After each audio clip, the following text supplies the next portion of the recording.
I'm Cindy Pruitt,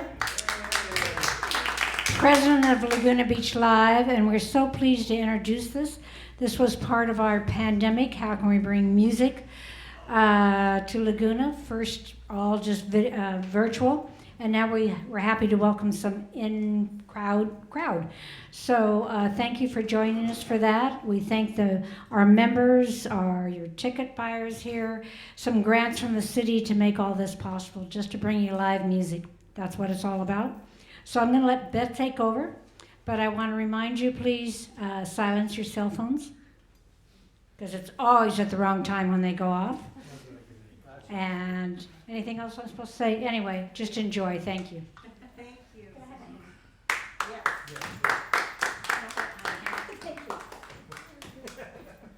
Good work, Cindy.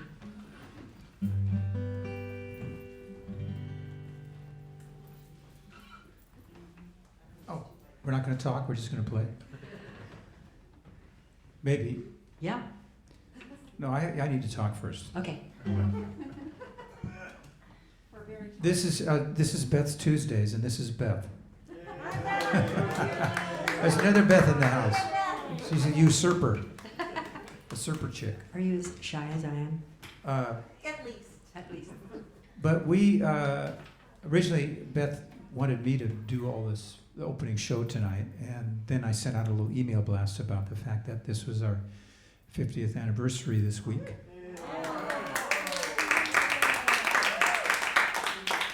Officially an antique, I think, is what they, you know. Yeah. But anyway, so then we thought, well, maybe it'd be fun to just do, rather than like our new songs per se, we'd just do stuff that sort of came up along that pathway to 50 years. And so here's one that I wrote for her birthday. And I'm not going to say what year it was, but it was 12 years ago. And at the time, I was producing a jazz singer who was doing a bunch of standards. In the old days, they used to have what they called the verse, which was like almost a spoken part. It was an intro to a song on all those kind of great American songbook songs. So I woke up one morning and this song just popped out. And it has an intro that I want to tell you a little bit about.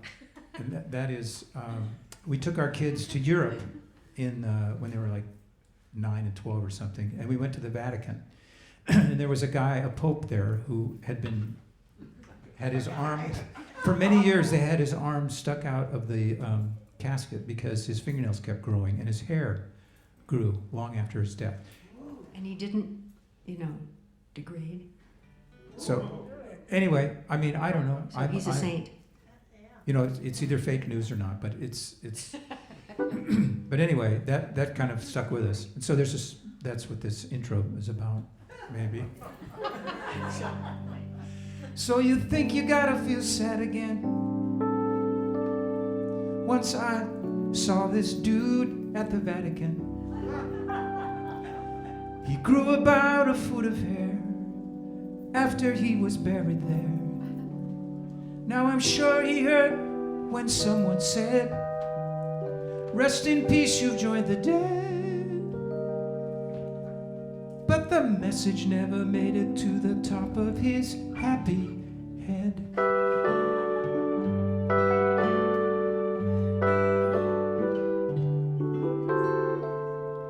Morning brings the paper, I read it, maybe overnight. Someone saved the world, but every day's the same. People think their answers are better than anybody else, although we'll never really know. They always disagree.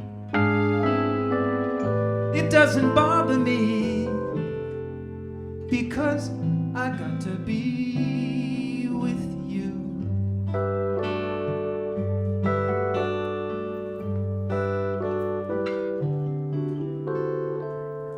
I come home every evening,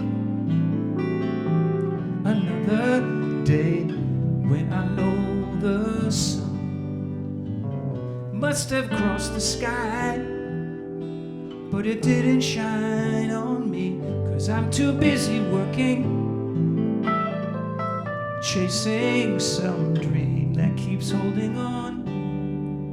Although I woke up long ago, my lunch is still not free. It doesn't bother me, because I got to be with you. Blue stained tears once knocked at my door, but not anymore, since you've been here with me.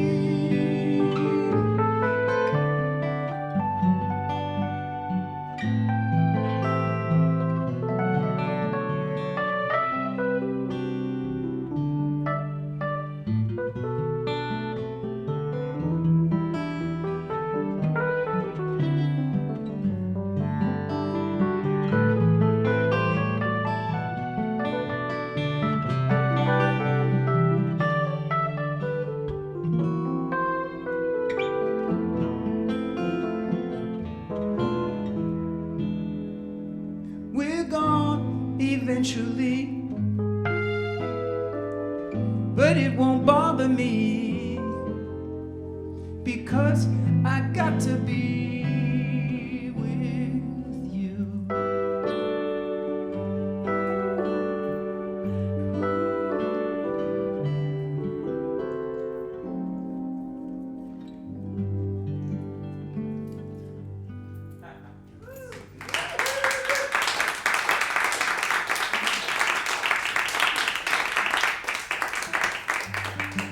How do you like that rhyme, Rick?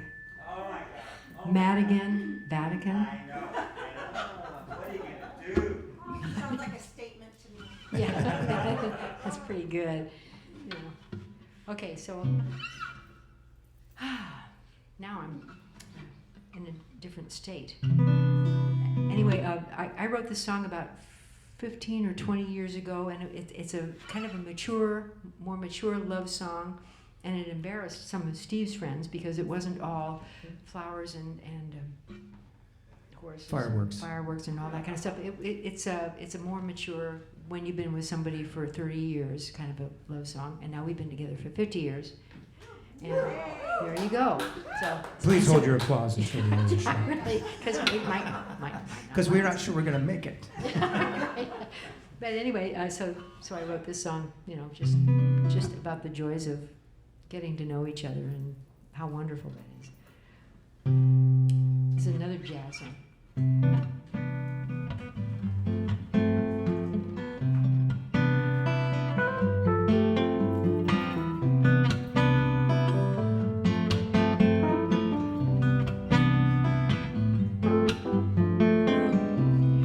You don't send me flowers, you don't get me presents on Sunday, you don't even carry my picture when you go away, and you never kiss me goodnight. That's not true. Though you swear you like me all right. All right. I don't run to you, I don't spend time before the mirror, I just have the tiniest picture of you at 21. But there's one thing I always do, I always sleep next to you. Time can kill, time can heal, it can give us to each other.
I love to sleep next to you, next to you.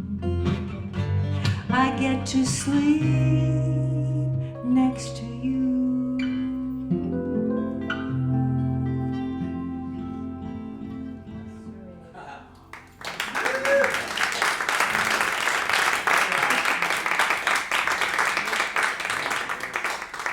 Thank you. Thanks for coming, folks. Okay. Okay, thanks for coming. I was just thinking that anyway. You know, thanks for coming, folks.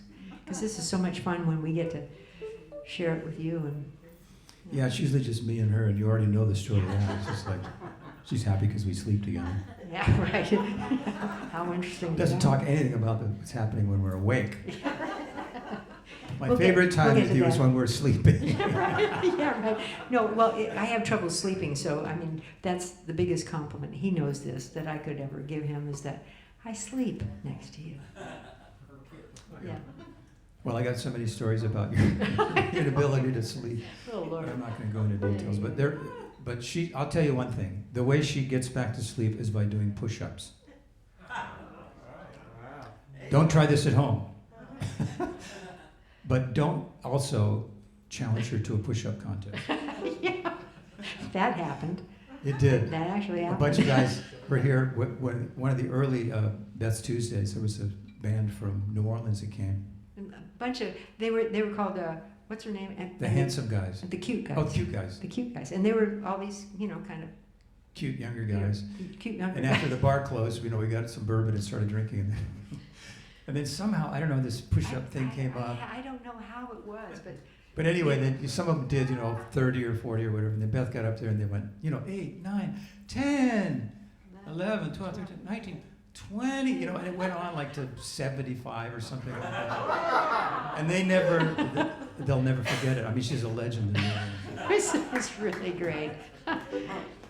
So here's a song that I wrote when we were in a band called Honk many years ago. Yeah. And this song, I had to write some of the lyrics out because He never does it. I never do it, and I'm not sure I'm going to be able to do it tonight. But it's kind of, in the end, looking back on it, it sort of saw some of the future. Yeah. And I always thought I was stupid. And as my dad used to say, Steve, deep down, I'm really shallow. And I think I inherited that from him. But when I listened to the song, maybe there was Yeah, there's a a little couple of something. extra inches there. Of- And one other thing is, for some reason, I keep getting checks. Somebody put this on their playlist on Spotify. and so this is like the most. I've made, Yeah. $25 or Yeah. no. But That's serious money. Yeah. it's like page after thousands of pages Yeah. of plays because it's 0.00001 cent. But, anyway, music business, that's an oxymoron if ever there was one. Emphasis on the moron. So wish me luck.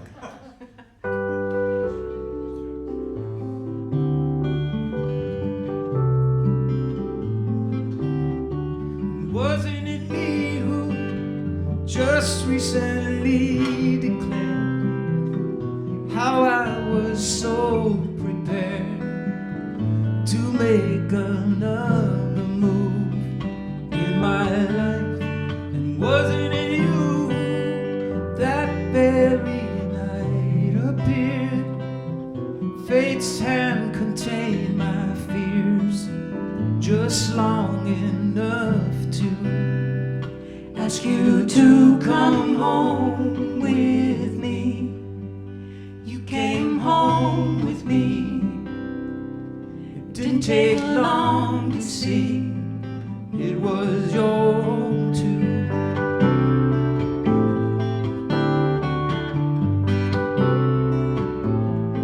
And wasn't it me who just recently explained, after these perfect days, now at last I can rest, 'cause you're the end. And wasn't it you that very night declined to agree that my mind should ever work that way? That's not what a home should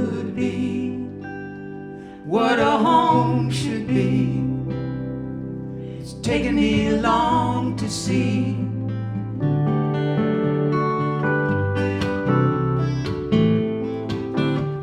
When things go right, they've always been that way. But before too long, they've always been all wrong. Somewhere between is where I've always been. Oh, I've tried so hard to make them last for me. Oh, and wasn't it me who just recently returned with nothing really learned except that I could leave. That's not new. And wasn't it you who that very night confessed that my coming home had blessed us more than if I'd not left? I don't know what a home should be. Maybe I'll never see. It's changing each day for me.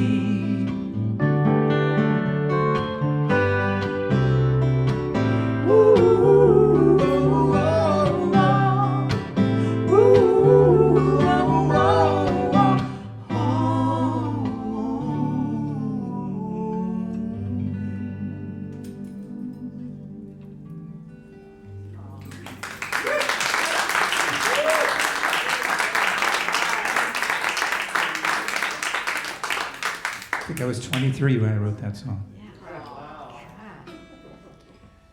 Okay, so this is the terrifying part of the night. When we first got this going, this is probably going to be right in front of that camera's lens, but that's just fine.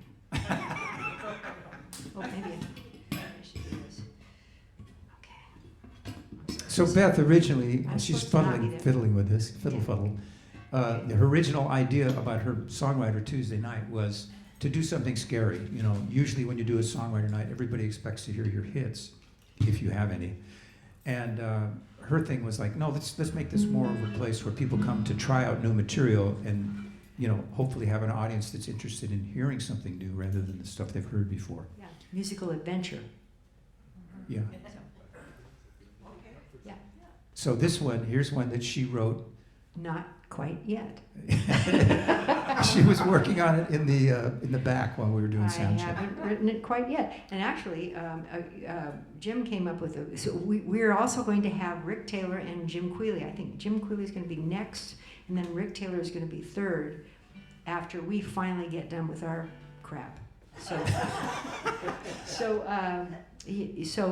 Jim kind of agreed that it might be a good idea. You know, there's only 3 words left to this song to write, and I kind of like it. Maybe we'll see. The song. she's The talking song, but the 3 words I'm going to go hum hum hum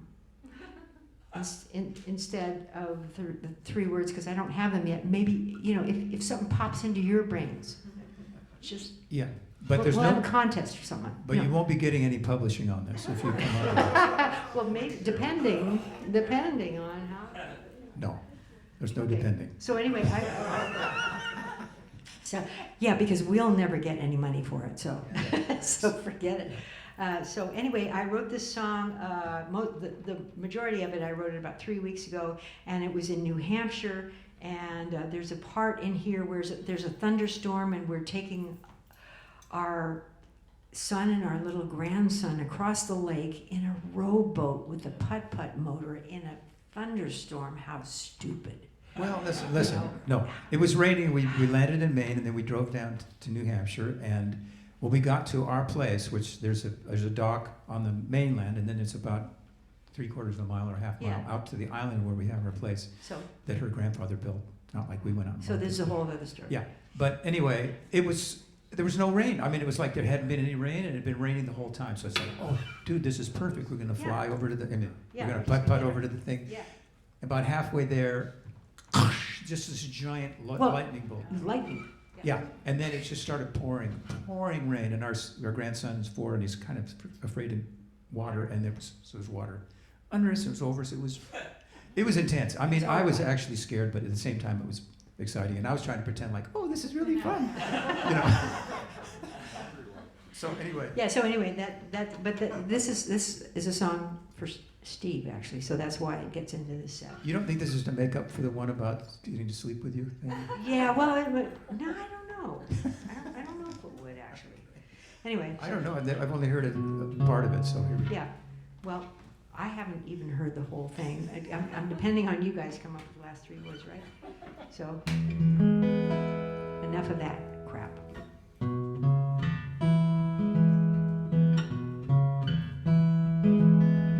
Will you take me with you to that place you go to when you wake every day? Hallelujah, hip hooray. When you cast your gaze on me, you don't see what I see, hence that smile on your face. Hallelujah, glory and grace. Hallelujah, everyone can tell you snatch heaven from the gates of hell.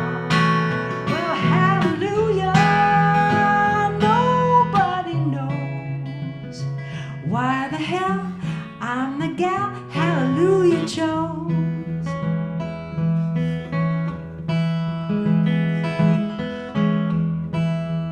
Here goes. Night was dark, the waves were high, thunder and lightning split the sky. We were hunkered down in a little green boat with my Sethie tucked in my coat. Then the rain came beating down from above below. We'd easily drown. There's that boathouse inside. Hallelujah, we're alright. Hallelujah, you brought us in from the deluge, safe again. Hallelujah, that's what you do. Hum, hum, hum, you're just fun, you're wonderful, you. Once again, hum, hum, hum, you're just fun, you wonderful, you.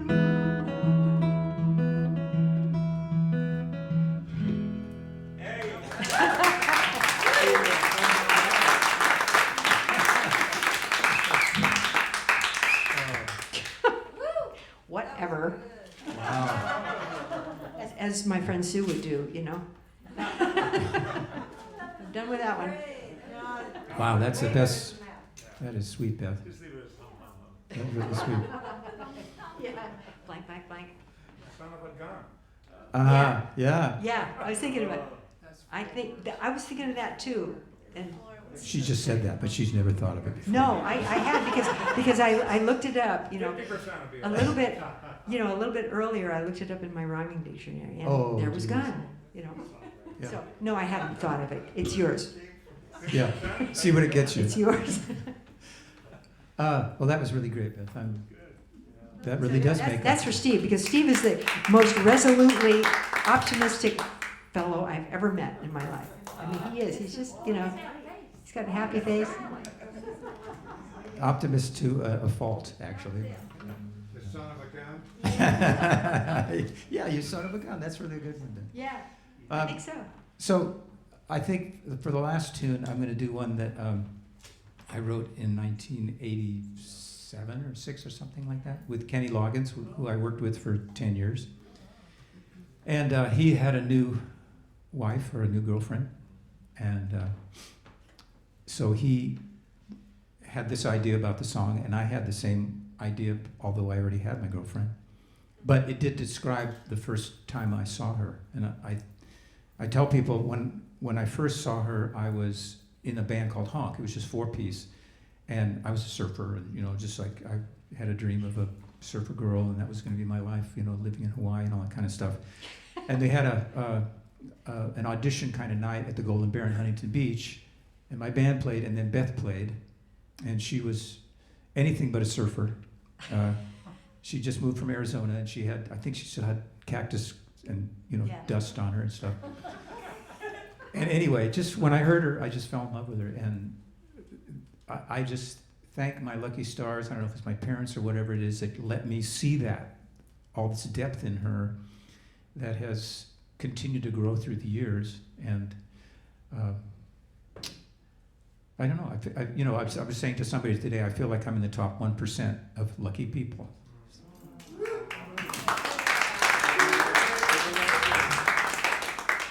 This is all for show, we never talk like this. So this is called Sweet Reunion. I think it's in the key of D. Thank you. No. What key is it in? A? D, but you were playing home again. Oh, thank you. Got the key right. So how does it start?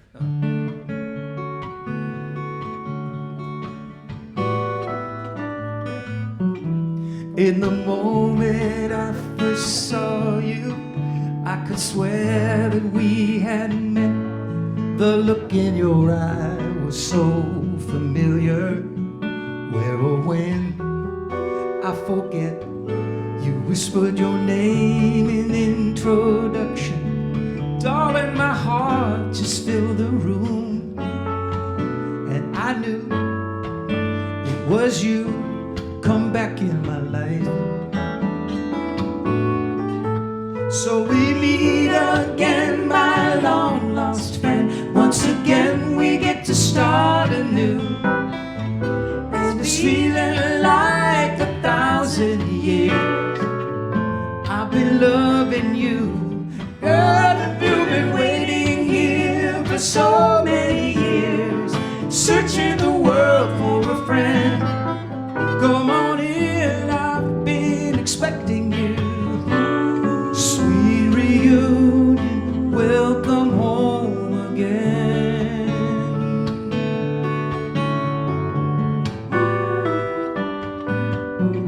How many lifetimes have I loved you? How many times have you loved me? The sound of your voice, it's in my memory. Like the wind on the sea, the glow of your love has been my lighthouse. I followed it here from distant shores. Now I won't be afraid to love anymore. So we meet again, my long lost friend. Once again we get to start anew. And it's feeling like 1,000 years. I've been loving you.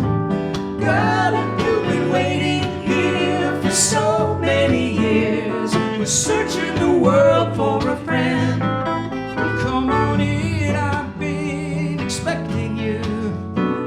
Sweet reunion, welcome home again.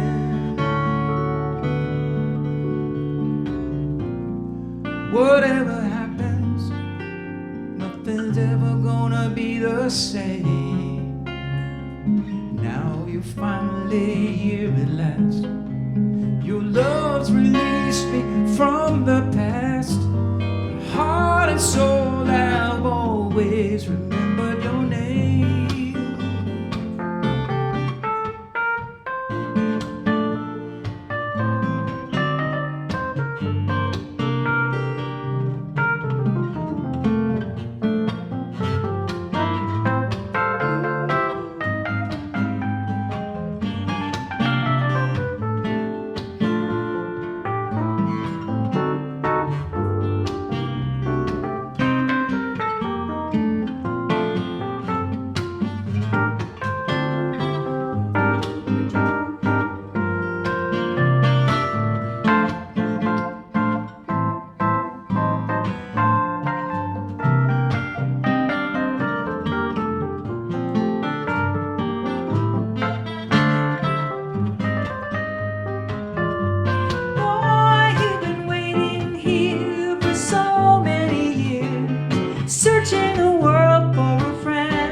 Steve Wood. That's Steve Wood. Okay, that's our 5. So the rule is 5 songs. That's 5. Yeah. So So what we do now is we do a quick interview with who's on second. yeah, gonna do it. Ric Taylor's going to come up. We're going to sit over here on the side and just talk a little bit. Well, we make adjustments, and anybody needs to use the restroom or drink something that makes them want to use the restroom. So we'll be. So just hang on a second. Yeah. So anyway, Steve's going to go over there and talk to Rick, and meanwhile, Jim is going to come up, and we're going to get, we're going to clear out some stuff for you to get ready, and you're going to turn off that. And I want to thank Laguna Beach Live Music for supporting music all through this pandemic. I just want to say that they had a bunch of concerts and so forth booked when the pandemic hit. And when the pandemic hit, did they stiff the musicians? No, they paid the musicians even though they. So how about that? That's pretty great. So so support those guys. I mean, be on their side. We are, and also Laguna Beach Cultural Center, which is where we are situated right now. We have art and stuff around. I don't understand visual things, as you might. But anyway, it's pretty cool stuff. Look at that. Anyway, so I wanted to bring up Jim Quealy while they're chatting away, and you guys can kind of get up and go spy on what they're saying to each other if you want to, or you can go out there and have some wine or do whatever you please. You actually don't have to get up because we have microphones now. Oh, I see. Okay. Last Never time mind. it was you had to gather around like a campfire thing. What a concept. Yeah. Okay. So anyway, this is Ric Taylor, and he's one of our, he's alumnus from the original Tuesday night. Yeah. And again, Beth's Tuesday original thing was, to have 3 songwriters and have it be, do something scary. And we tried to just open up and get a good audience that was interested in hearing new material. And eventually it really did become a great place to play, I think. Oh, wonderful, yeah. So people came from far and wide, and mostly wide. And I came from far. and anyway, so he's one of our favorites. He's from those days, and he's an interesting fellow. I believe you're a canoe instructor. I was, yeah, until it sort of disappeared now. Everybody kayaks, they deserted me, and so. But this it was used also, to be all over the country I used to teach. Yeah. But that was an Olympic event. Yeah, it's an Olympic. I just watched it. Oh, I'm going to brag. About 20 years ago, I invented a bent shaft canoe paddle where the blade came off the shaft like that and just got laughed out of the Olympic Committee. And this year in the Olympics, if you look, everybody's paddling with a bent shaft paddle. Thank you very much. Thank you. And did they pay you for it? No. Did they give you a They trophy? just laughed me. No, they just No, laughed that's just me how out it of goes. things. And yeah, just like music. It was exactly the same. Yeah. But I feel good about it. Yeah. Again, I turned out to be right, so that counts for something. Yeah, that does. I admire you even more now. Thank you. But anyway, so tell me about songwriting. I mean, you have your own quirky thing that I don't have to tell people about it because they're going to see it. Yeah, yeah. But yeah. I think you're one of those guys that's like songwriting is a critical part of your life. Amen. Absolutely, yeah. I sort of can't not do it. And that's why I'm still doing it after 55 years of failure. So Yeah. it's a great way of expressing yourself, and I'm happy all the time. And I think that's the reason why. Really is. Yeah, almost anything that bothers me, I get it out in the song, and then you can sort of just put it over there. And, it's not in your life anymore. So It's not like a digestive thing where you digest it and put it over there and then you eat more and then you have to get rid of it. No, not at all. Don't suggest that to me. I don't want to go there. Okay. Well, again, I was telling you earlier, you had a song, and I don't know if you're going to do it tonight. I am going to try and go in the back room while Jim is playing. Okay, Try and learn remember it, yeah. Because he had a song that he wrote about, I think it was to a girl who had graduated from Good for you, sweet Jesus. Yeah. high school. Or God bless him. Yes, that's College. true. Yeah. But there was a line in it that it's one of those things, telling someone what they're going to need to know as they go out into the real world. And one of the things he said was, there's going to be blood on your decisions. And That was, that just stuck. Beth and I, that's a phrase that, it's like when you really make a decision and you make a commitment to something, there's going to be blood on it. It's not going to be perfect. Yeah. There's going to be, damage. And, in order to make those decisions that are going to be the important ones in your life, to have the nerve to do it, you have to know it's going to hurt in some kind of way. Absolutely. No, that's true. That was, she was a wonderful person, a high school kid. And I'll explain it a little later, I guess, but she asked me to her graduation party, which was just hysterical to me. It was so sweet, because I'm like 35 years older than everybody else in the room, And so I said, well, as a gesture of high school, I'm going to write you a song. She asked me Tuesday, and I said, Saturday, I'll have a song for you. And so I wrote it, and it was just, she's just a sweetie. And now she's some clinical ophthalmologist or something. It's really cool. Wow. She wanted to be an undertaker. I'm like, what? What's the matter with you? You're just vibrant young thing, What do you want to be? I want to be an undertaker. It's like, okay. Well, I'm speechless. I Yeah. never even thought of anybody wanting to do that. And Yeah. I don't mean to denigrate anybody that does want to. No. I mean, she was just hell bent on it. And she does something sort of like that now in the general area. God bless you her, mean like the bodies. Yeah, exactly. So it's pretty cool. Yeah. Well, did everybody get a wine or everybody's good? Yes. A question. That's a good Oh, idea. wow. Question. Back to canoeing. Yes. Canoe Association, U.S. Canoe Association, or British Canoe Association. Well, I was ACA. My instructor ran it for a while. And he lived up in Kernville, which is one of the 10 best rivers in the country for whitewater pirating. He ran the '72 Olympics. And so he's the guy who sort of trained me. I sort of went up because being a musician, you have time, So I would drive up there, and he has a little run in the park he invented for the Olympic team to practice on in Kernville, which is right outside of Bakersfield. And so I would go up there, and he'd just stand on. He was a real, what we call a DI in the trade, a drill instructor. Damn it, you used that. What's the matter with you? I told you to do that. So you just had to swallow, talk about blood on your decisions, But yeah, it was really wonderful. And so I'm an ACA. For a while, again, it's sort of just disappeared. Nobody wants to do it. Everybody wants to kayak, to the degree that they stopped making whitewater boats. The companies don't make whitewater boats anymore.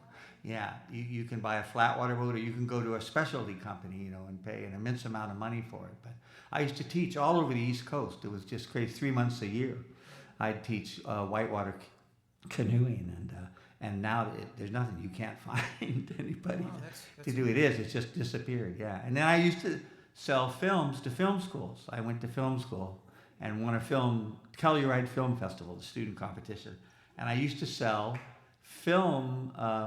Editing film, to film students, and they don't use film anymore.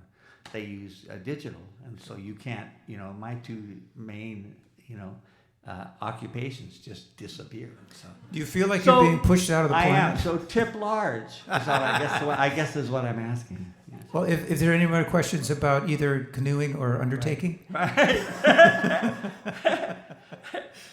No. Okay. I think we're ready for Jim Quealy. All right, Jim. All right. Whoop.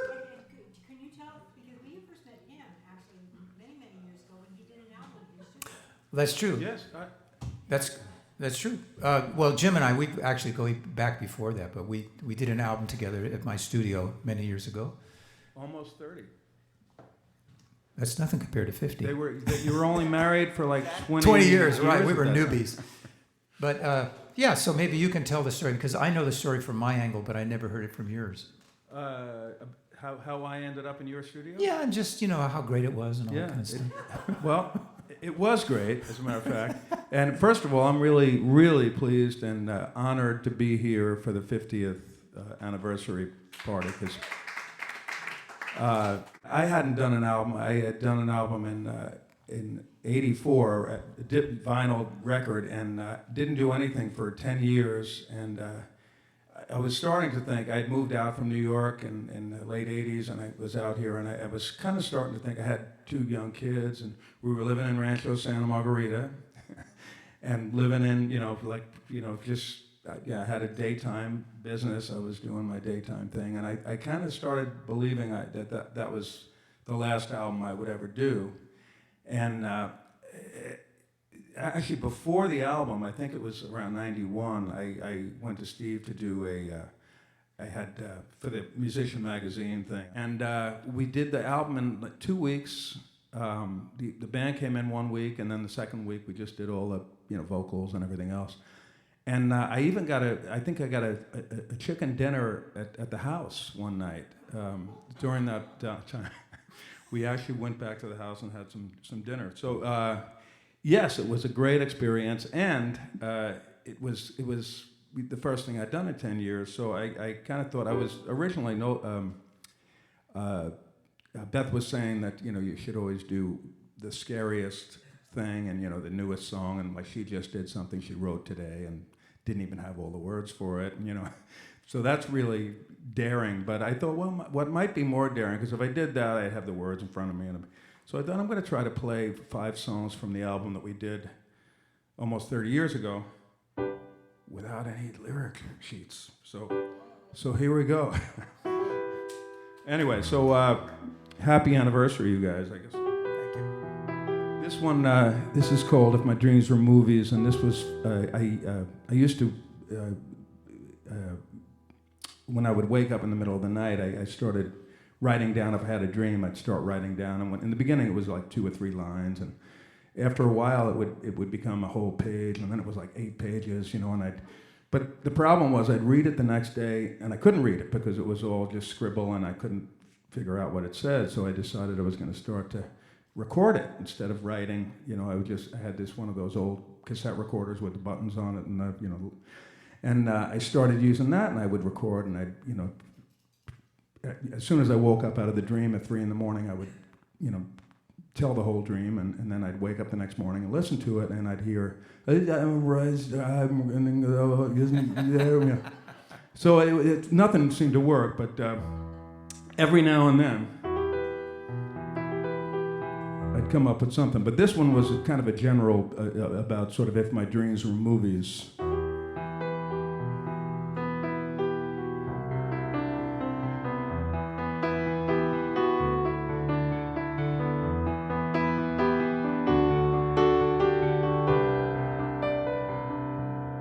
If my dreams were movies and plans were screenplays and fantasies were situation comedy, if my thoughts were exposed, I'd stand without clothes and lie before you in embarrassed nudity.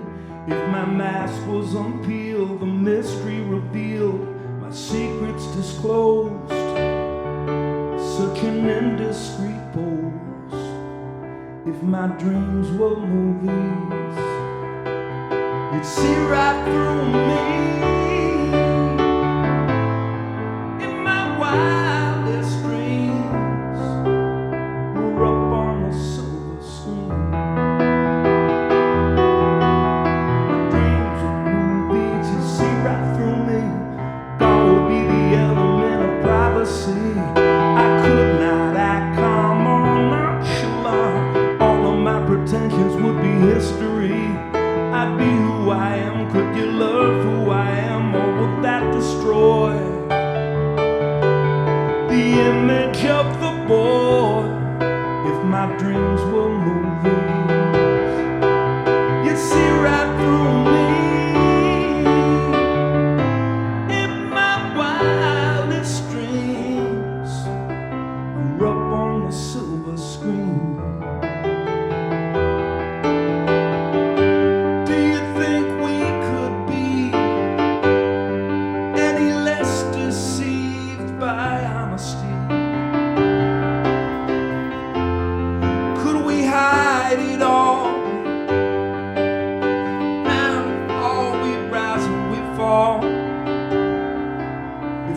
Dreams were movies, if my dreams were movies, if my dreams were up on a silver screen.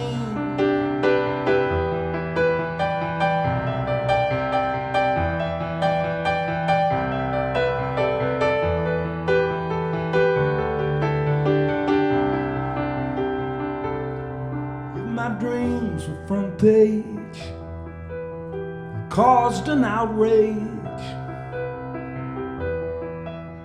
would you be thinking any less of me if I thought and told, and it was bought and sold there in my biography? I'd be who I am. Could you love who I am? Should I cover the dirt so the truth doesn't hurt? So the truth doesn't hurt. So the truth doesn't hurt. If my dreams were movies,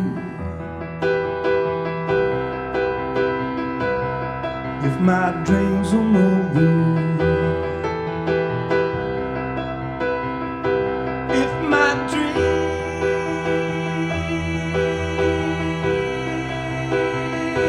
if my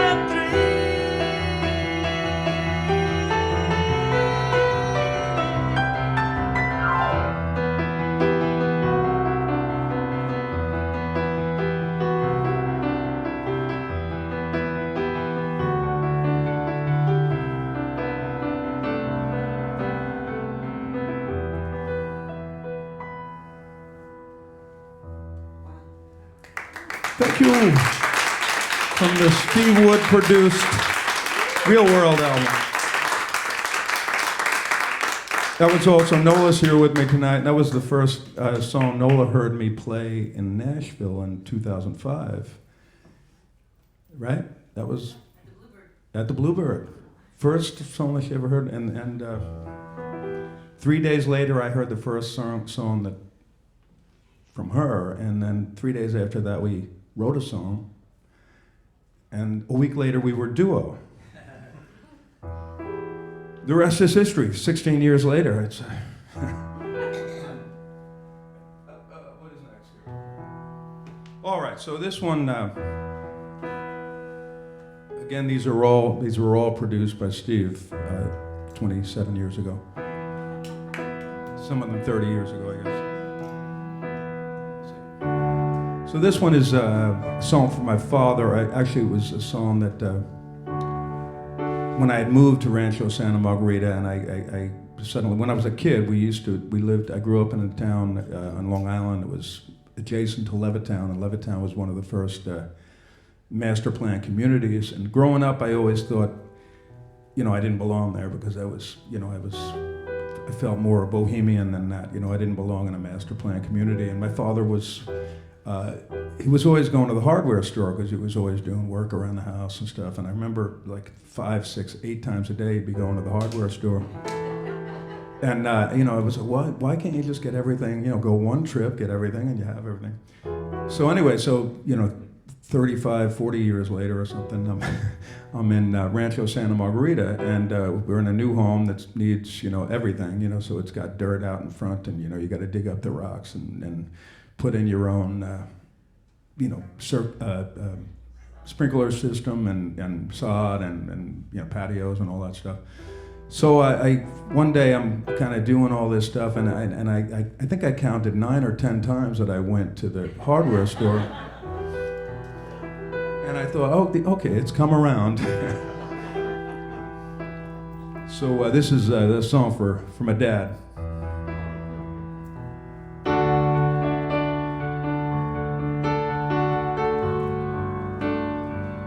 It's called See Me Now, if you could see me now.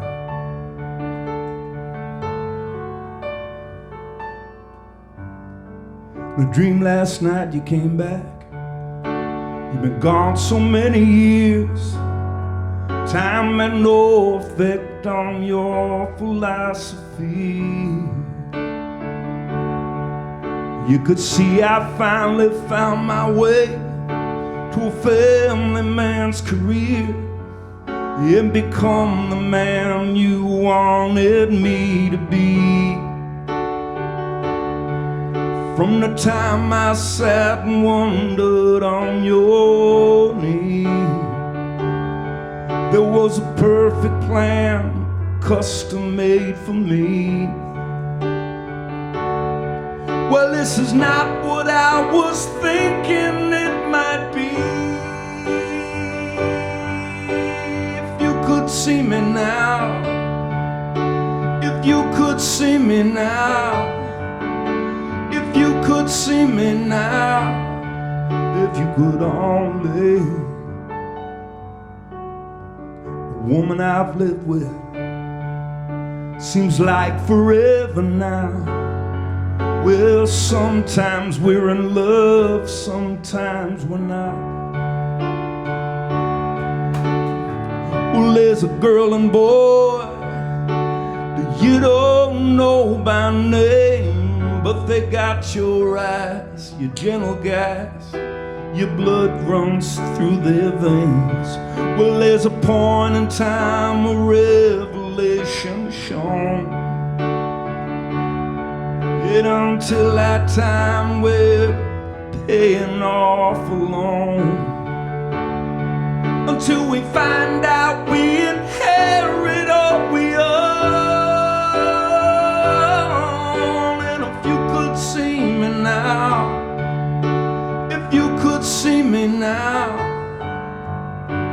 if you could see me now, if you could only. Time, it asks no questions, it just follows on its way at lightning speed. Did I leave a clue somewhere yesterday? Did I make it clear, or did I hide it all away?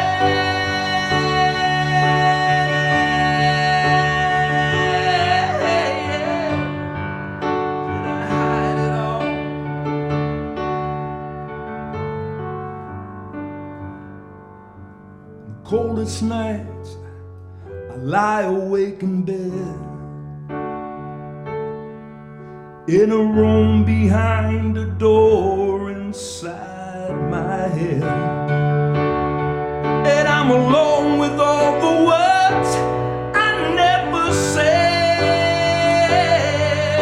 If you could see me now, if you could see me now, if you could see me now, if you could only, you could see me now. I'll tell you what I feel. We'd resolve all of those differences. I get on my knees and kneel. If you could only see me now, now, now, now. If you could only see me, if you could only see me.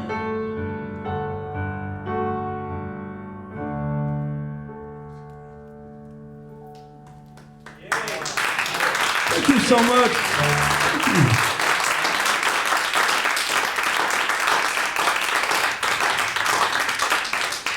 Appreciate that. Thank you. I'm going to try not to talk too much because I know it's we got a time issue going on here. So. I don't want to get carried away, but this one, there's no time. There's no time. We're done. Good night, everybody. Thank you. This one is that was one for my father. This whole album, by the way, for some reason, it just turned out to be. But there was a song for my father, a song for my son, and a song about it was all kind of inside the house stuff. And I don't know how it turned out that way. It wasn't a plan, but years later, it was like, oh, it worked out pretty good. But anyway, this one was for my son when I started to think that he was not thinking with his own mind. He was following friends, and he was 7 years old, so it was not drug problems or anything like that. But he was kind of and I wrote this song for him, and it's kind of a sort of a follow your instinct and your bliss and whatnot. And years later, I realized I think I sort of was kind of writing it to myself at the time, but it's called "It Matters to You." It was the big hit from the album, I think, wasn't it? No, there was no hits on the album. They were all hits, actually. It was.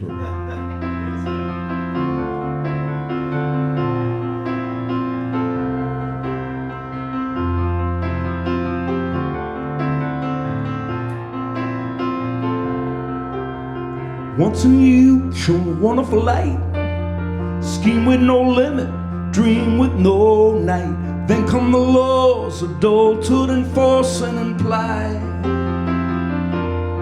Turn your back on your dreams and attempt to provide your duty fulfilled and you're empty inside. You open your eyes and you recognize what you must do, because it matters to you.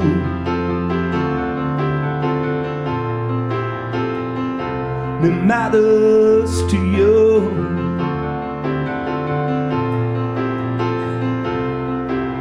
The world has a list of impossible chores. Some you attempt to ignore.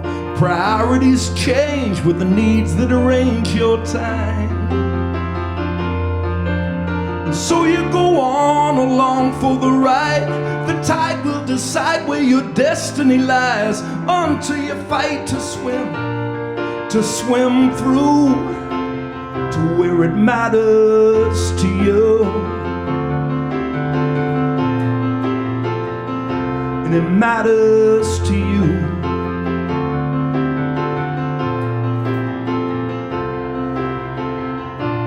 You may learn from your mistakes, crash and burn to understand the ache, appreciate the lucky break. Opinions are many, though truths may be few. The trick is to find where the truth is for you. Explore and discover, be worth your demands. Direct your own life till it's out of your hands. Believe in yourself, the power within, to be who you are again and again, and to know that success is a fire that keeps burning through to where it matters to you.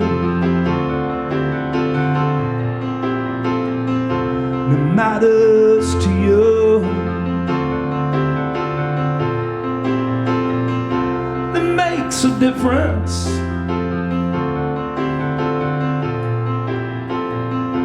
It makes a difference.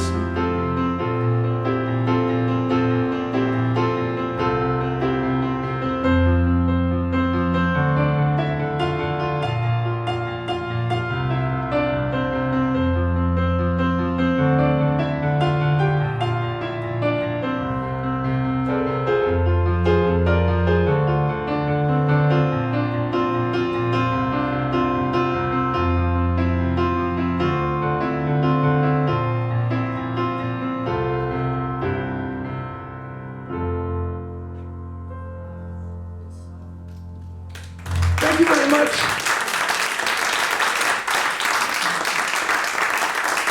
Matters to you. I just wanted, this has nothing to do with this song, but I just wanted to throw in here that we were talking about going back. The very first time I came out here in 1975 was October of 75, and I visited a friend, Debbie Reese was her name, and she lived in Newport. And I came out and I just asked her, was there good music around? Was there any good music? And she said, not really. She said, but the Golden Bear is a place to go, though. The Golden Bear always has good music there. So we went to the Golden Bear just to see what was going on. And Bat Doff and Rodney were playing. But the very first music that I heard in California, this young girl with curly hair and a flannel shirt and a Martin acoustic guitar came out and started playing these songs that I had never heard. And they were like just these great songs. I'd never heard any of them. Then she started doing Desperado. And it was like the most unbelievable version of Desperado I'd ever heard. And it wasn't until years later, 1997, 77, which is 2 years later. that's nothing now, but back then it seemed like a long time. I walked into a bar, and I probably hadn't heard much good music between then, and I was back out from New York, and I went into this bar called the Quiet Woman down in Dana Point, and there was this band playing, and I walked in, and I could hear this harmony. It was like this incredible just harmony, like 4-part harmony, and this Hammond organ, and acoustic guitar and electric guitar, and it's just great, this beautiful blend of sound. And it was local talent, which I was going in there thinking that I was gonna, play like it was an open mic night or something. And lo and behold, it was the same girl that I had seen in 1975, the very first girl that I had ever seen, or very first musician that I had ever seen, happened to be Beth, and the band was local talent, which was kind of the later version of Honk, which, by the way, should have some albums or reunions or something local, just the local talent thing, But anyway, so I wanted to just throw that out there. My earliest California influences all kind of coming together. So anyway, it has nothing to do with this song, but I had to tell you, it's important. So thank you guys for keeping me here. I'm not sure whether I would have stayed or not. It might have been bad. No, it was a good influence. It was all good. Okay, so this one is. Let's see, what key is this? Okay. Again, this is scary because I'm doing it without lyrics. It's songs that I wrote a long time ago, but.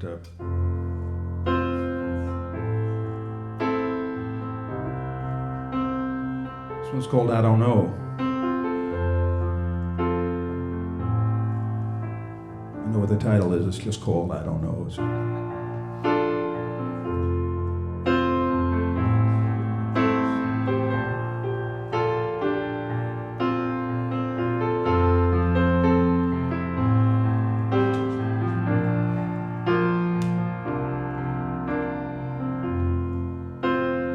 Okay, I'm sorry, I don't know the lyrics either. What's the first line of this song, Noah?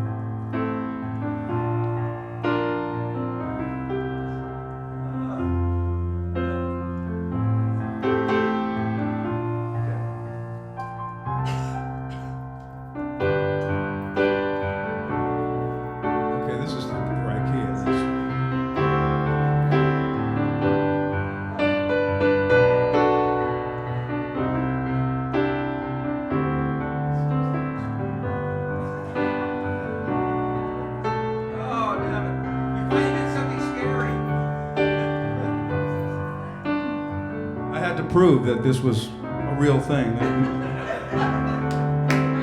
Playing without the lyric sheets was dangerous.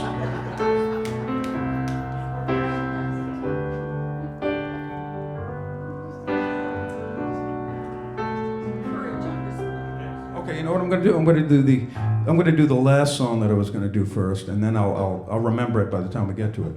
What's the first line? Okay.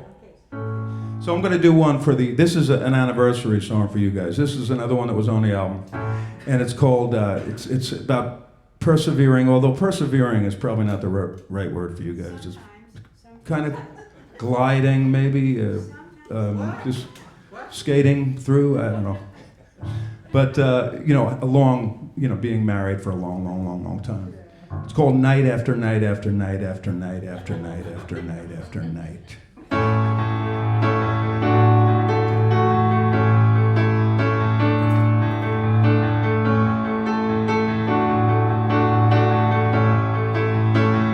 You're not my mother, not not the guy in the dream you had. I can't be someone, just can't be me. Can't believe in some vision, see. And we're gone together on a long and winding flight, and we're learning forever is night after night after night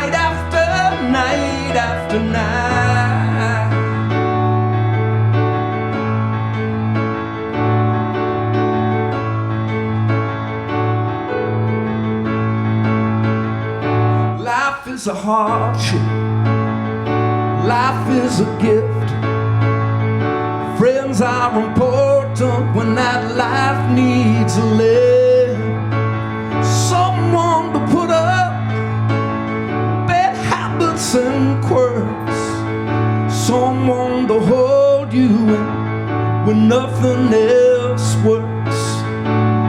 But we'll go on together on a long and winding flight, and we're learning forever as night after night after night after night after night.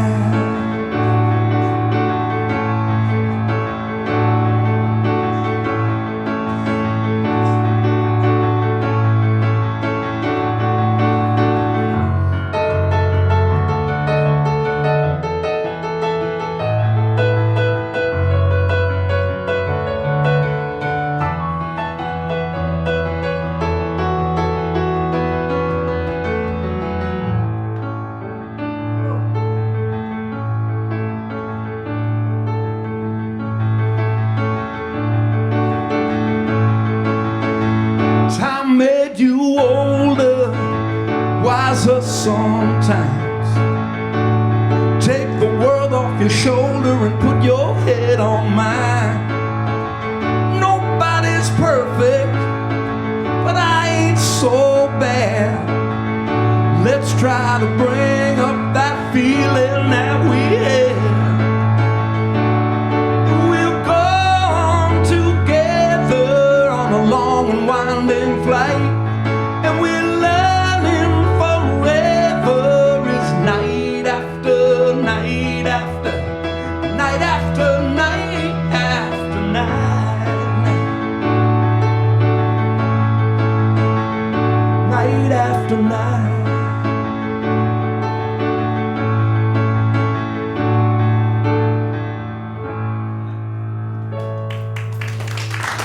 Happy anniversary, you guys.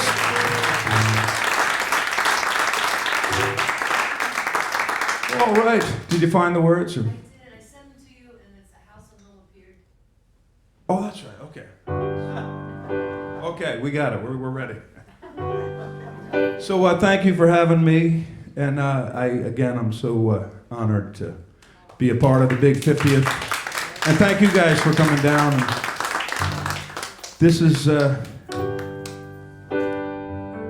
song I couldn't remember the words to. It's called I Don't Know, appropriately.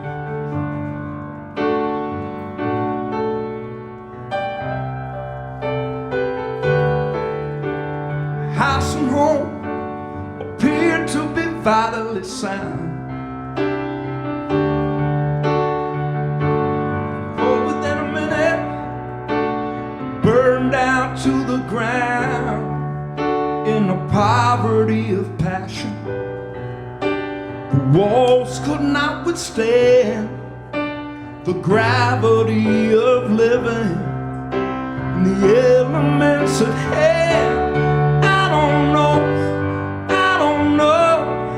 how the wind can change direction, how a lie avoids detection, how the perfect love can die.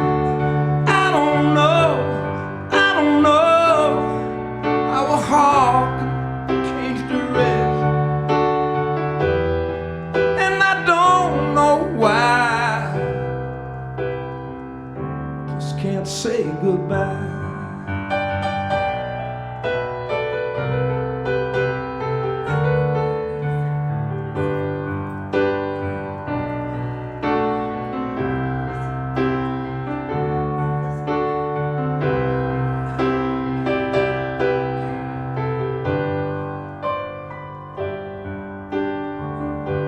Ask me how I'm doing, I say I guess okay.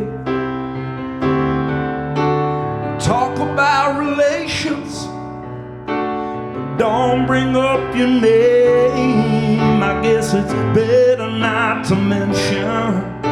I'm living to forget, in time I won't remember, but it hasn't happened yet. I don't can change direction? How will I avoid detection? How the perfect love can die? I don't know how a heart survives deception, and I don't know why. Just can't say goodbye. Just can't say.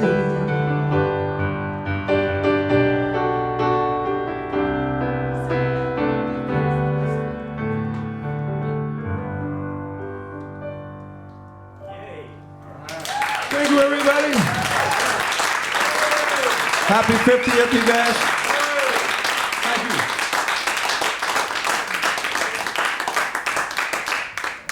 Thank you. Okay, thank you. Good grief. That's what I was going to say. Thank you, guys. So, that was Jim Quealy. That was the perfect song to do last. So Jim, Over here. yeah, over there. So hey, Get your butt over here. so that was the perfect song to do last. I couldn't believe that, you couldn't remember it so that you actually did that song last. That was really cool. Really, I did remember it, but I thought that would be kind of Yeah, Dramatic. so you just kind of did that theatrical I don't ever forget anything. thing. Yeah, that was amazing. That was really good. Well, Jim, So now you're going to find out more about Steve and Jim Quealy, and while Ric Taylor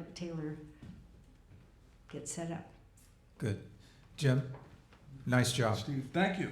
Thank you. And yeah, happy 50th. Thank you. Thanks for having me on this Yeah. big day. I'm very impressed with the continuity of your technical ability to sing very strongly and nicely. There's other words that are better, but I couldn't think of any of them right then.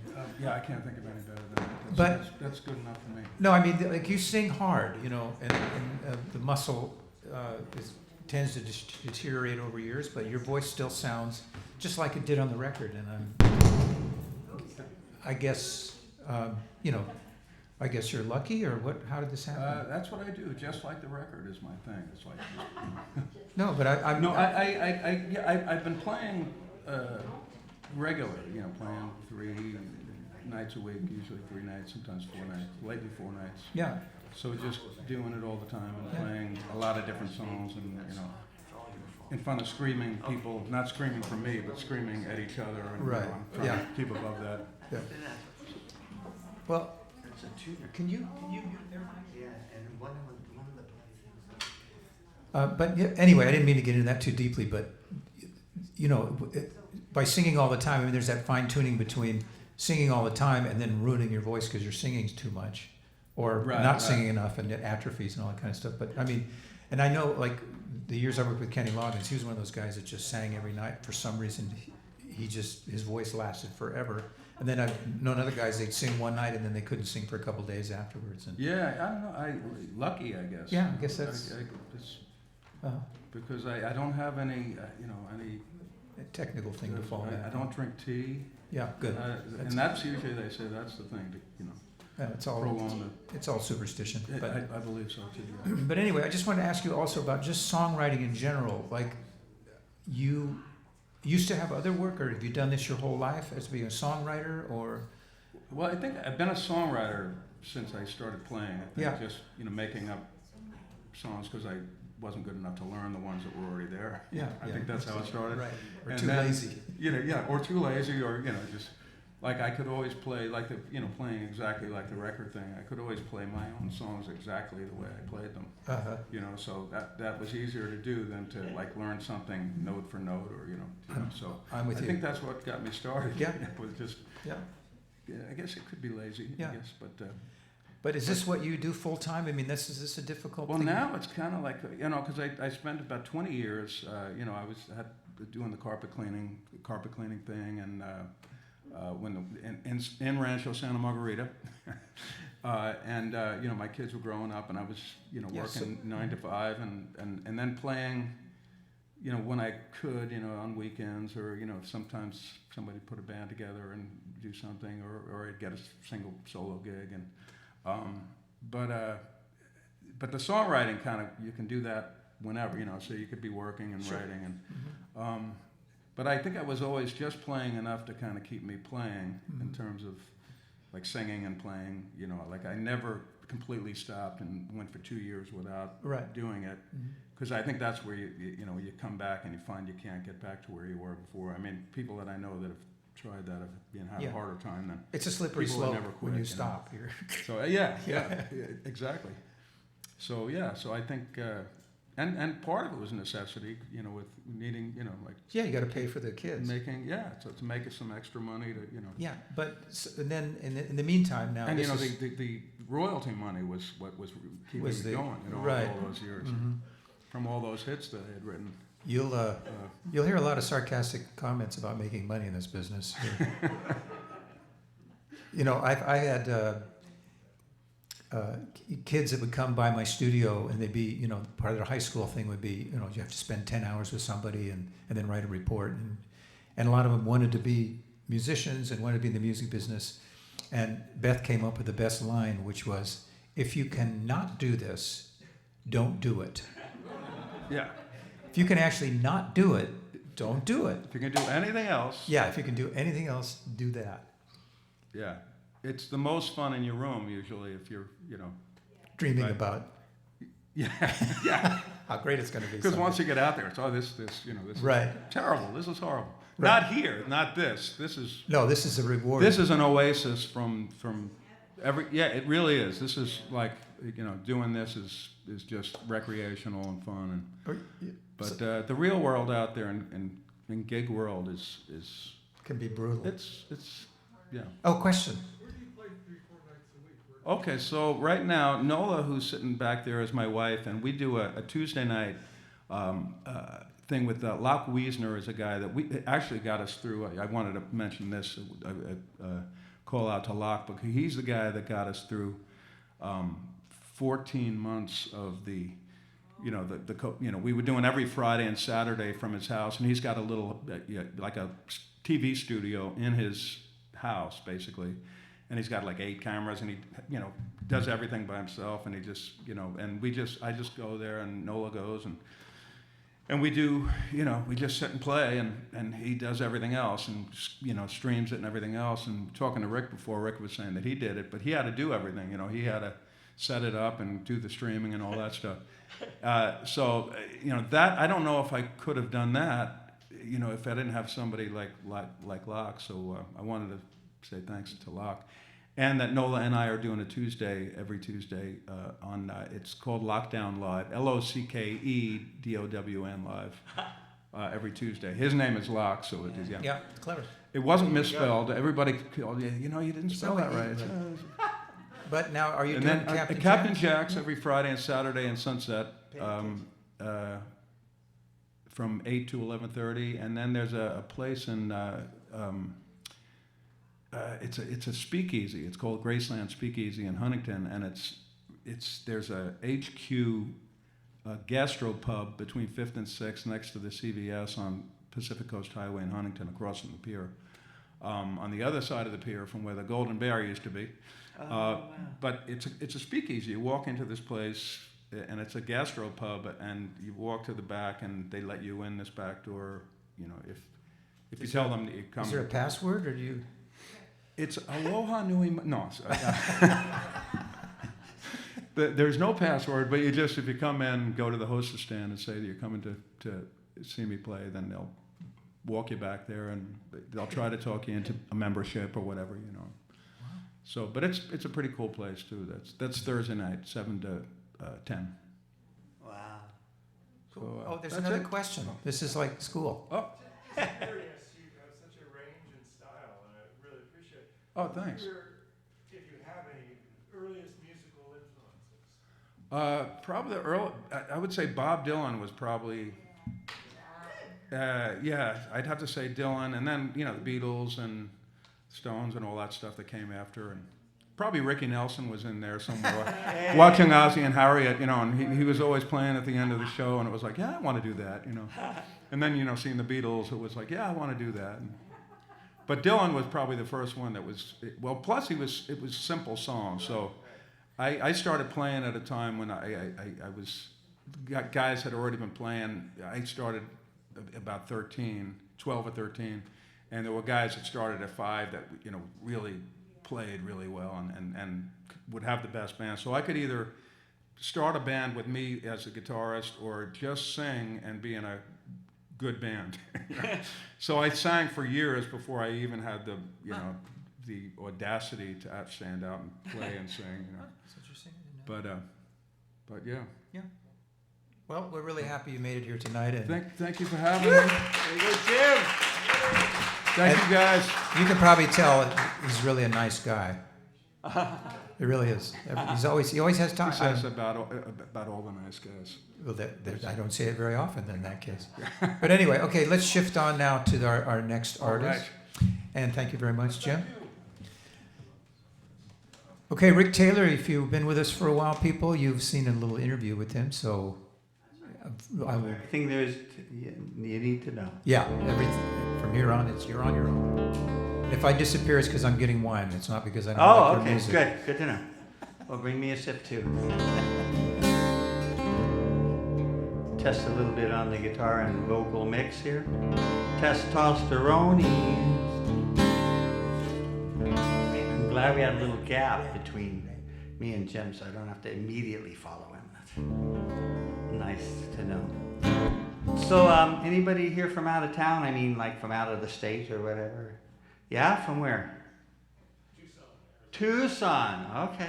All right. Well, this is a little song for you to welcome you to the sort of Los Angeles area. Be so hesitant. Glad that you've arrived.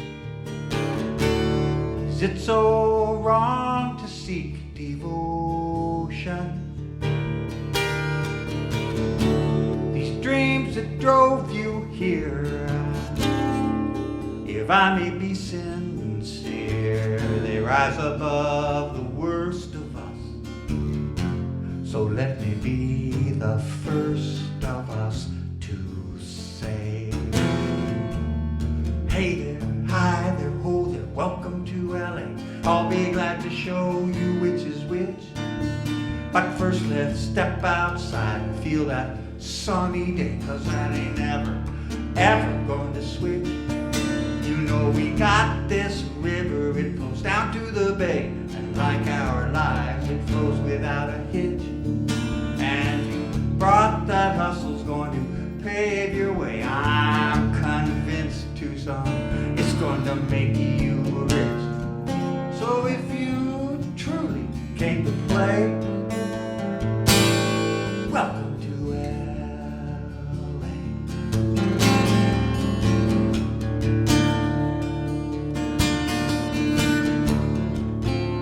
Yeah, yeah, yeah.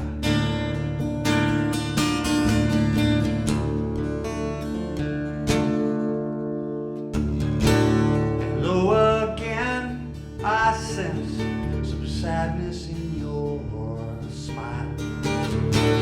It seems transcendence met transgression. But no one's blaming you. That's what this town will do. It destitutes the best of us. Come down here with the rest of us and pray. Hey there, hi there, ho there, welcome to LA. I can see that you believe the pitch, but when you step outside, you smoke a pack a day from sniffing smog that makes your eyeballs twitch. You heard we got this river flowing down to the bay, except it ain't nothing but a concrete ditch. And you brought that hustle supposed to pave your way. Well, so did every other single solitary son of a bitch. And if you've gone just a bit astray, welcome to LA.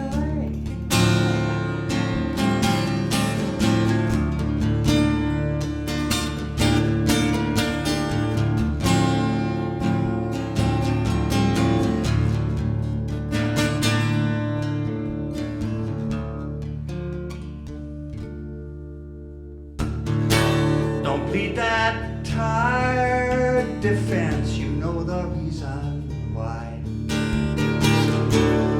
Watched your ride roll right past redemption. Your countless crimes include that sucking attitude. Thought you were a guest of us, but now you've joined that nest of us to stay. An actress in this bargain matinee. Oh, Tucson. Hey there, hi there, oh there, welcome to LA. I'm surprised you don't enjoy your niche. Cause when you step outside, there's someone to betray. Some other new arrival you can bewitch. You sold your soul down that river to keep real life at bay. Whatever didn't stroke your myth, you ditch. And now you spin that hustle more and more every day on how to build a better bait and switch. Still, you're such a special part of this decay. Yes, you are. And since you ain't never, ever going to break away, welcome to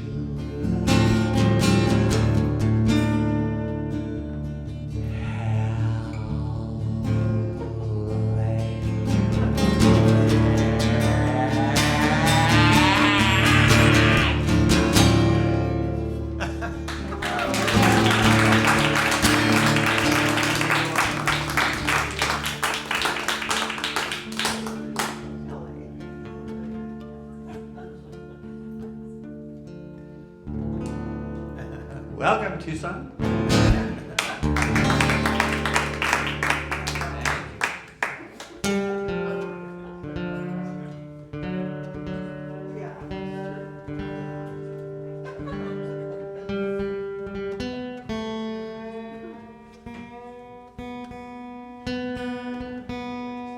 One of the weirdest tunings in guitardom.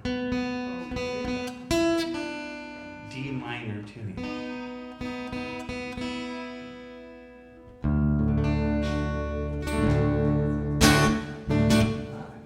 Good.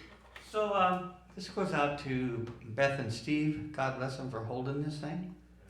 And yeah, a little applause can't hurt. Clap them hands, baby.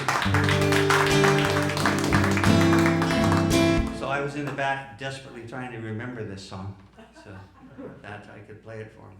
And my God, they sound good, didn't they? I mean, seriously, just, oh, Jesus. Sometimes voices just mesh. I don't know. I've never had a voice like that, so it's always really wonderful to hear it.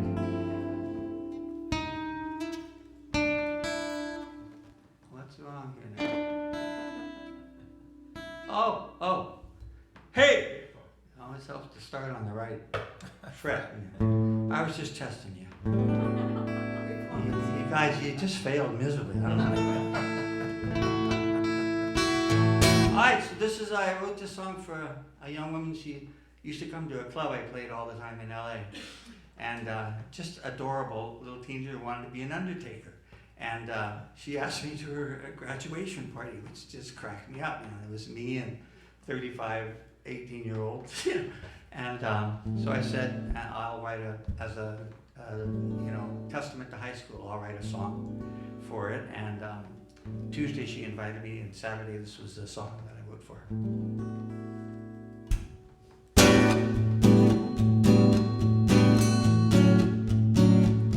Say a little prayer.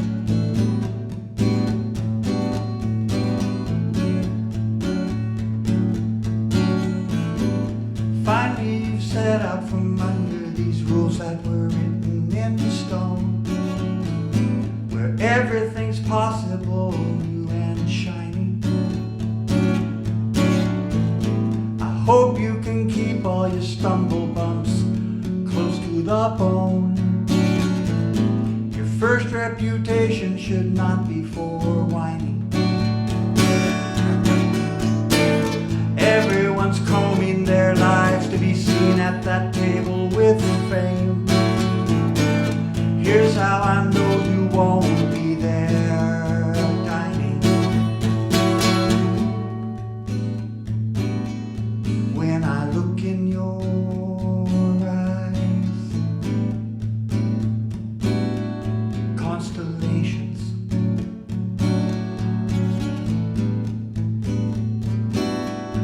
what I hope never dies. Contemplations. I hope that there's some good philosophy snuggled up under your cap. Like better should never be traded for quicker. Don't sell your soul to be first on the block with some new cell phone app. And never have your way with bargain liquor. At some point you have to stop running away from yourself. At some point there's going to be blood on your decision.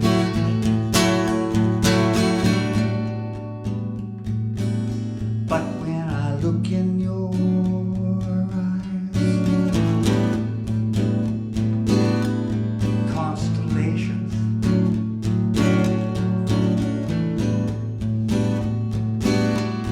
what I hope,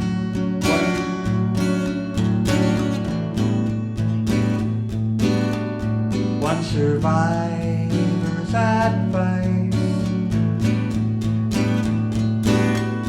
trust in patience.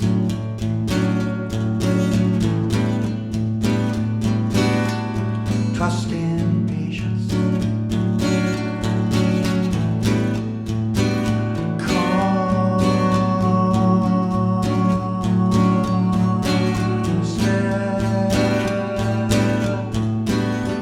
Constellations. Woo.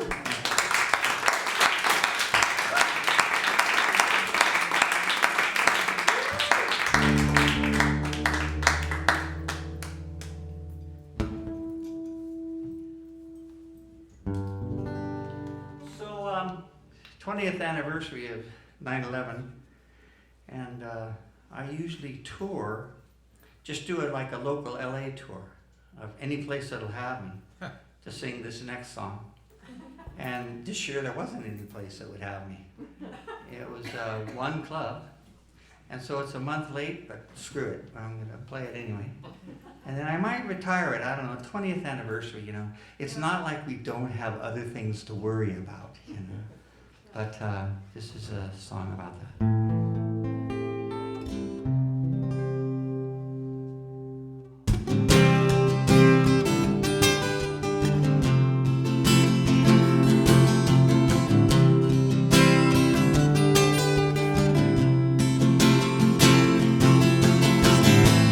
Tried to keep my dreams, but much to my dismay, the phone kept a jingle jangling. Turn on the tube, she said, and watch our darkest day. The tortured steel was a dangling, but this can't be happening here in good old USA. The colorful town that we love was carpeted in gray. But strange as it may seem, throughout those desperate hours, we never stood confused or doubted in our power. And there's your big mistake, you might have hit the towers, but you missed America.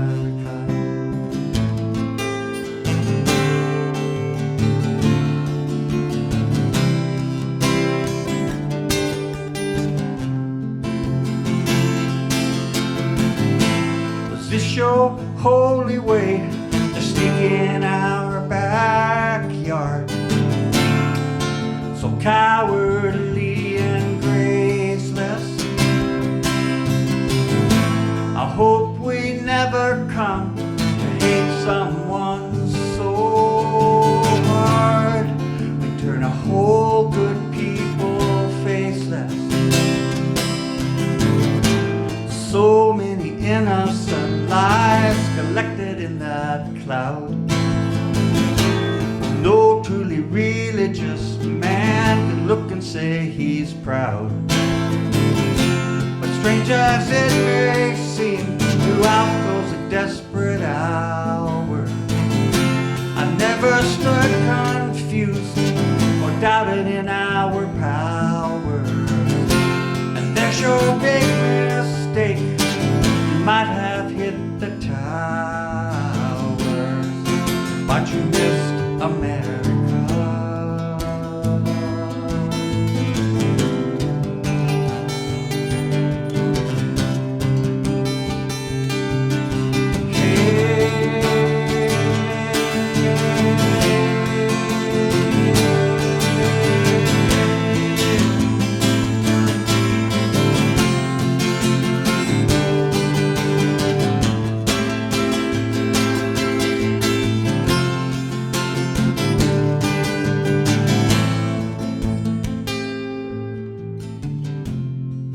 But you missed America.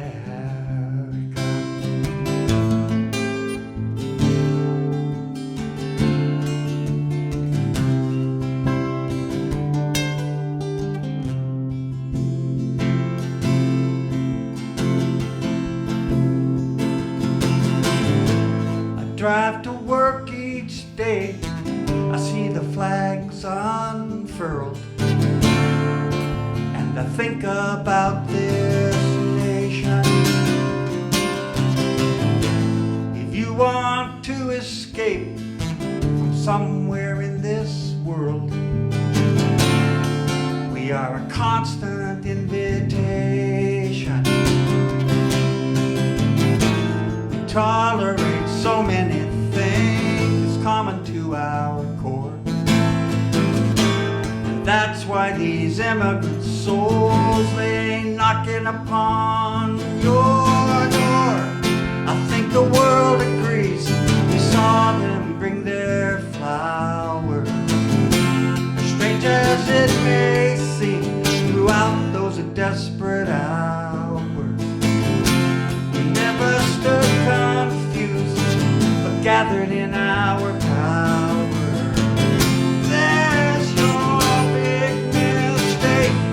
Might have hit the towers, but you missed America.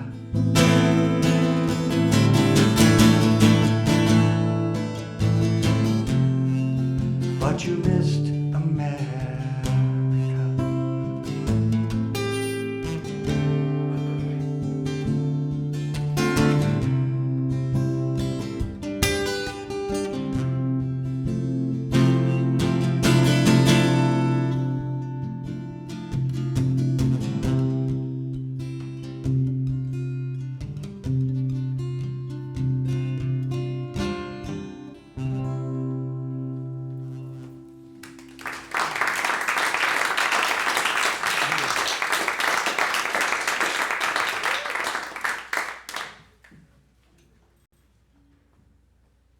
It's Capo night here in Laguna.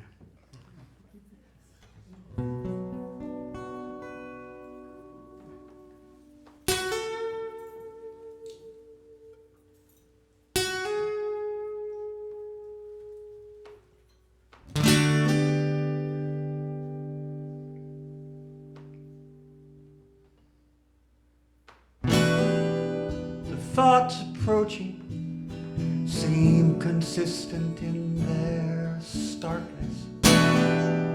Your shadows groaning from the weight of all your darkness. She has seen that stubborn silence cross to violence twice before.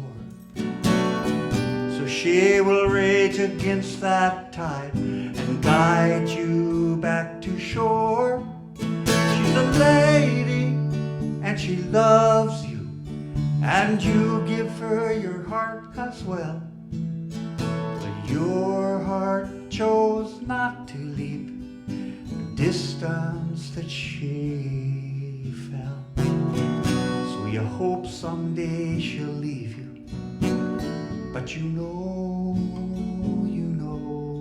she won't. And you don't know how to tell her that you love her, but you don't. That you love her, but you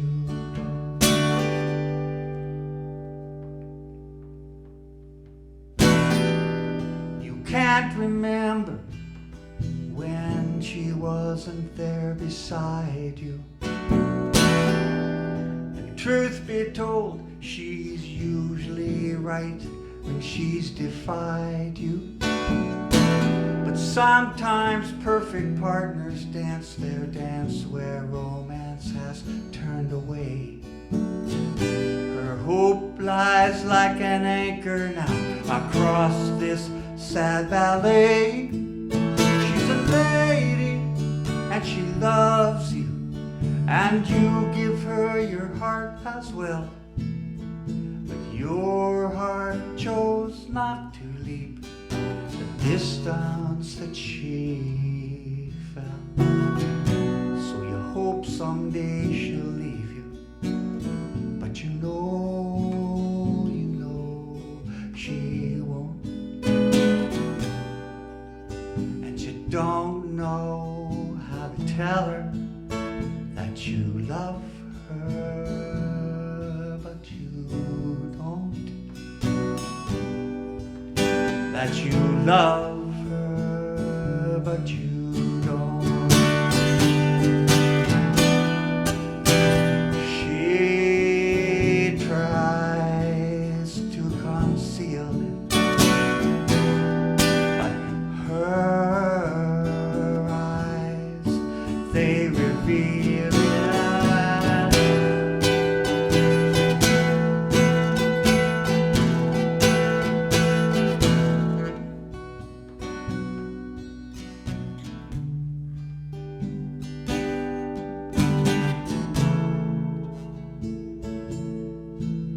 She's a lady and she loves you, and you give her your heart as well.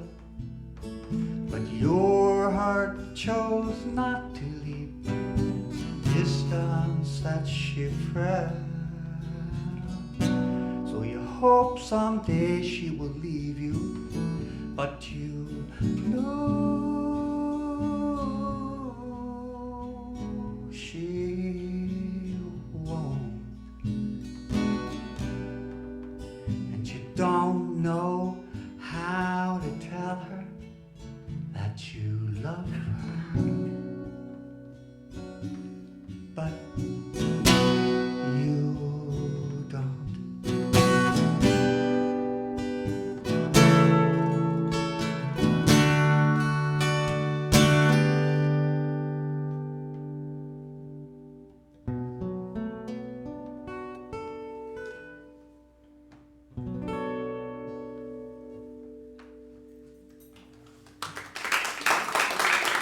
Thank you.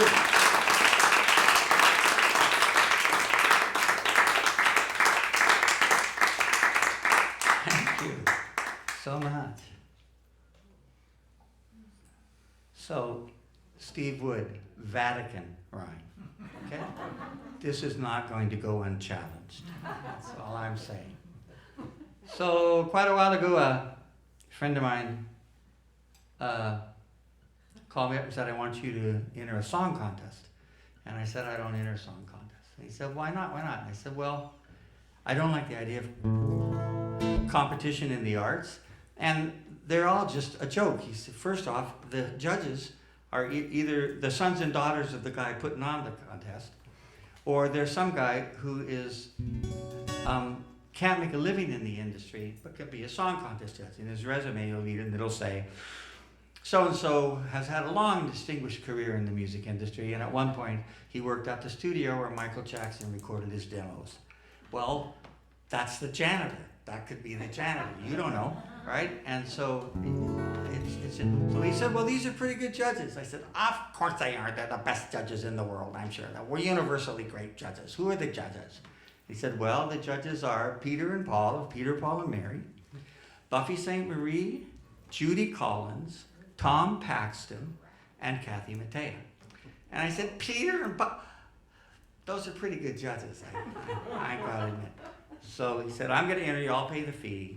And I was lucky enough to be a finalist in the contest. And I got to go to the Kerrville Folk Festival. Has anybody here heard of the Kerrville Folk Festival? Beth has. Oh my God. Everybody should go to the Kerrville Folk Festival if you're a music buff. It has nothing much to do with folk music anymore. It's Americana music, and it's 18 days straight of Americana music. And people, the guys that are serious, come there for 18 days. I played the Threadgill Theater, and there were about 400 people in the audience. And I said, how many people are here for the 18 days? And about a third of the audience raised their hands. So what happens is, from 7 to midnight, every night, they have a big stage, and they have 5 hour sets by the people there. And then you go out into this field. It's about a 100-acre field, and there's literally got to be 50 to 60 song circles going around, right? And everybody sort of lives for the song circles, and they all have their RVs and stuff parked in this field, and then outside of every RV, there's a song circle. So it was heaven for me because I was a performer. I had this little ticket that said performer, so I got free meals and stuff, right? So you'd come to a song circle, and what you do in a song circle, you go, whoever's playing, you get right in behind them. So they go all the way around the song circle, and then they get to you because you've just joined the song circle, right? So, la-di-da, I had to, but oh, never mind that. You play right now. We'll let you play right now. So I got to play a whole bunch of them, which was really cool. And I lasted 5 days, and I was so exhausted because it's 7 to 5, the main acts, 7 to midnight, the 5 main acts, midnight to 6 or 7, all of these song circles. Then you just go home and collapse, and everybody that comes there, it's serious, just literally collapses into their RV, which is right next to the song circle. So they don't have to go much of anywhere. And it's just an amazing event. You should all go. So this song, right after Hurricane Katrina, a reverend started telling everybody that he'd been talking to God. And he said that God had told him, and I'm quoting here, that quite possibly there was going to be another Katrina-strength hurricane hitting the northeast coast of our country, ostensibly to punish all of the godless, blue, lesbian, Al-Qaeda members who lived there in abundance, I guess. And so I emailed him. I was going to call him, but he was talking to God. Come on, where's that put me in the waiting line? So I emailed him. I said, with all great reverence and respect, if this person you're talking to, or this entity, or this deity, uses the word possibly in a sentence, I guarantee you that's not God you're talking to. Okay? It cannot be. I mean, if God created the universe, and I'm willing to give you that, who knows? I don't know. Then they're going to know for certain there's going to be a hurricane there or not. Okay? You're just covering your ass. And I felt really good. I, had contributed to the religious, which is really rare for me. Trust me on this. And so this is a song, and it's goes out to Steve Vatican Wood. So it's been a rough 2 years for us. I don't like to do this, but I mean, entertainers, it's been lockdown hell. And I usually tour from Albuquerque to Seattle, around the left coast of the country. And I've canceled 4 tours now. There's nothing open. You can't go, So please be kind and try and tip or buy some merch from one of us. So you have some merch, right? You made an album with this puppy right here. So yeah, so just do your best for us, because it's nasty. So again, all apologies. Here we go. And the congregation is going to be called upon. We should join as one in this, okay? I'm just saying, be prepared.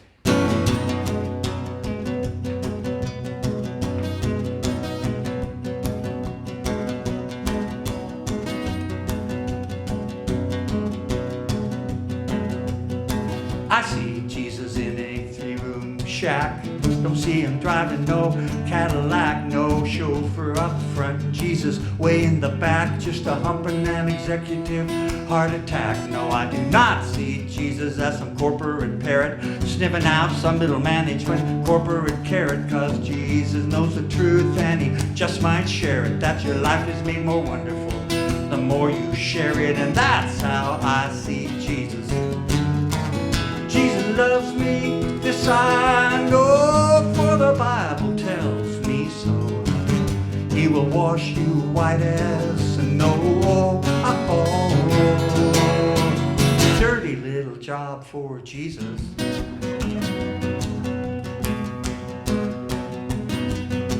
You know, I don't look for trouble, so I don't want to mangle this, but round and round it comes. So I just thought I'd dangle this thought that maybe Jesus watches them televangelists and puts them pretty high up on his personal strangle list.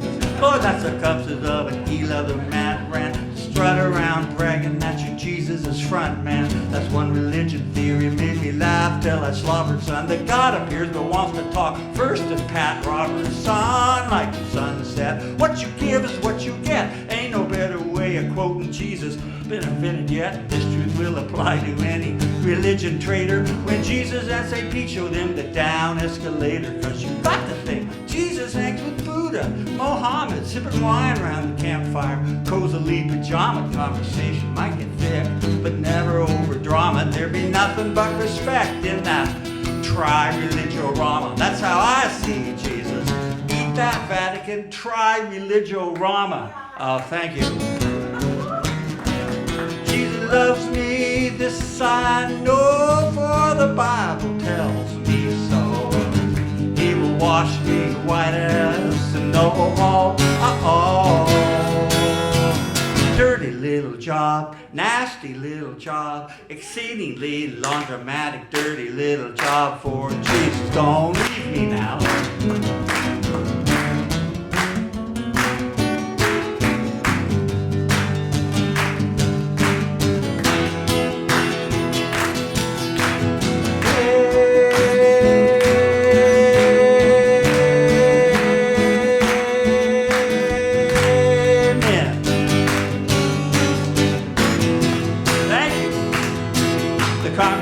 May cease and desist and return to your pews. You know, I look in your eyes, I see just what you're thinking. I got this musician's life, wild women, wild drinking. But let me be the first to make this declaration formal.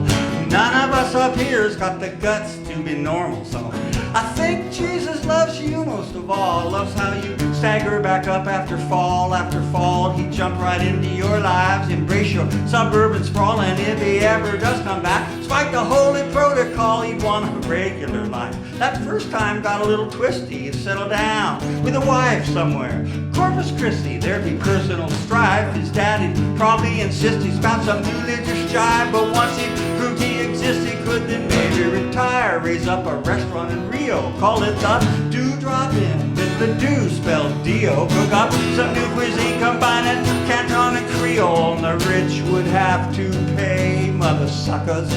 You know they would. But the homeless get in free, free, free. Ah, that's how I see. That's how I see. That's how I see. Little yodel for you country fans. Jesus loves us, this I know. Thank you so much. Thanks, everybody.